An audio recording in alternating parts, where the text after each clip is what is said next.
Okay, in this video I want to talk about how to find the domain of a function algebraically.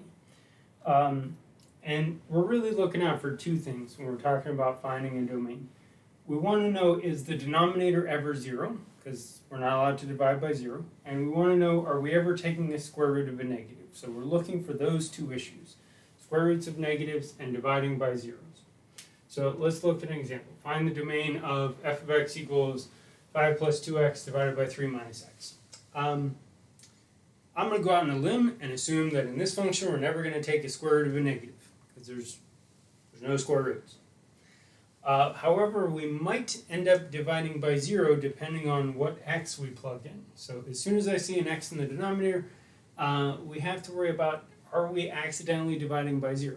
So my domain x's that I'm allowed to plug in are any x that makes the denominator 0. So I'm going to come back to this question, but I'm first going to think about, when is the denominator equal to 0?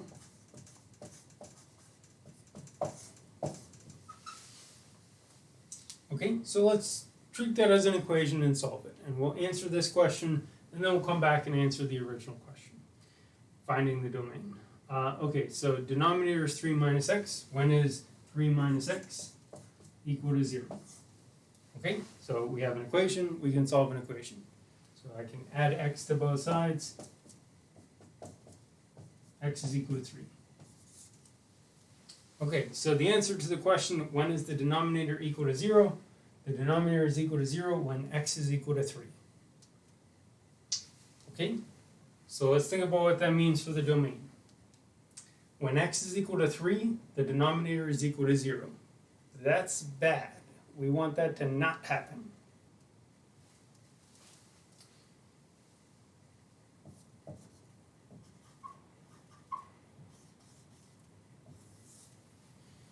So our domain, the numbers we can plug in for x are any x's that don't make the denominator 0. So don't make x equal 3. So my domain is actually going to be the set of x's where x is not 3. So written as an inequality, it would be x is not equal to 3. Written in terms of an interval or a set builder notation would be easy, set of x such that x is not equal to 3. Interval notation, it would be the entire number line except for 3,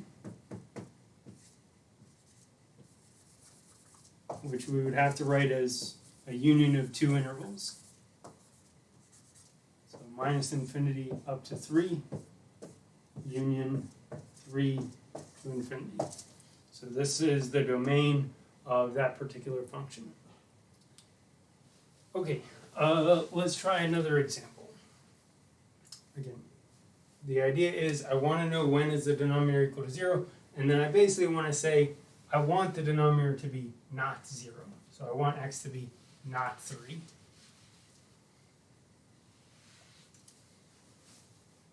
This function is defined. It makes sense if the denominator is not 0, which means 3 minus x is not 0, which means x is not 3. So one way you could do it if you wanted to is to solve instead of an equation, just put a not equal to and solve it like it was an equation. I prefer to first solve when is it equal to 0 and then say, okay, I'm going to take those numbers out of the number line. Okay, let's look at a completely different example. Find the domain of f of x equals the square root of 8 minus x. Okay, again, there's two things we're looking for when we're finding domains. Are we ever taking a square root of a negative? Are we ever dividing by 0? Looking at this new problem, I'm pretty sure I'm never going to divide by 0 because there is no division.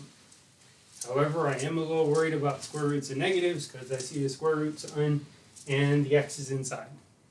The fact that this is a minus is kind of irrelevant. Just the fact that x is inside is already an issue. Okay, so let's think about what we need to have happen. So in the last one, I kind of looked at what do I not want to happen. I don't want the denominator to be 0.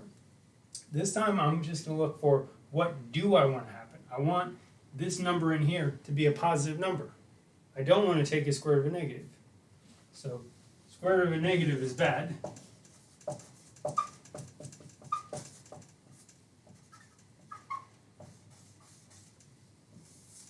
So that means we want to make sure this guy inside the radical symbol or under the radical symbol is either positive or at worst 0.